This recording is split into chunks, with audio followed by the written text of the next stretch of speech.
So, Dave, how do they navigate this now? All the dirty, miserable people in the media, the Democrat Party, of course, they're all crying today. He's got to go. But he really can't go unless he decides to go and hands his delegates to somebody at the convention. There's no Michelle Obama swooping in to save the day or whatever these people dream of. So what's the plan?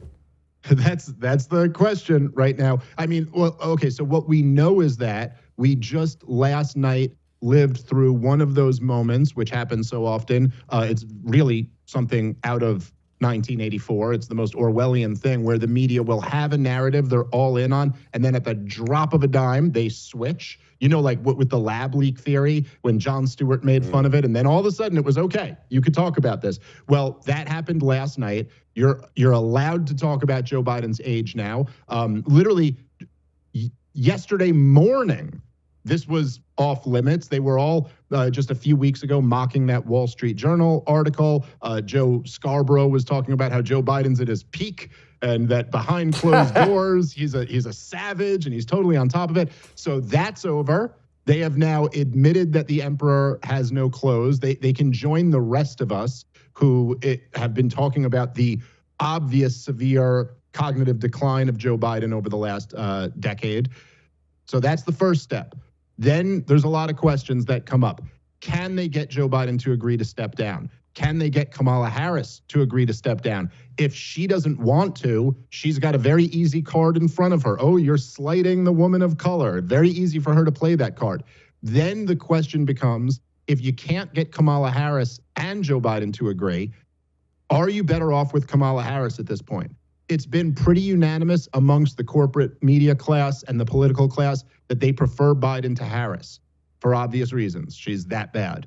I'm not so sure that calculation doesn't change after last night. As awful as Kamala Harris is, she has less charisma than Hillary Clinton, and she's got her annoying cackle. And unlike Hillary Clinton, she speaks like she's taken the strongest edible you've ever heard of and like doesn't know what's happening in the world.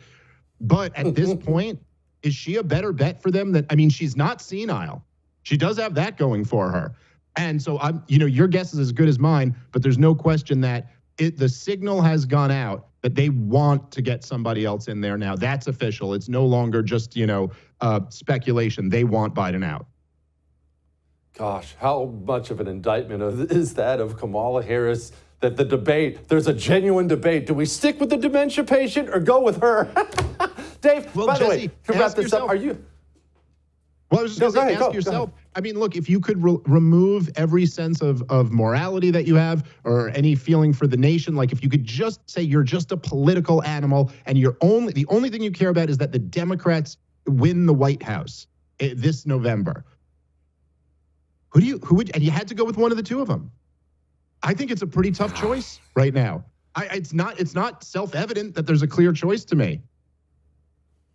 Man, it's scary that you're right. It's scary that you're right. And it's scary that they're having this argument. God, Dave, you're the best, buddy. Come back soon. I appreciate you. Oh, jeez.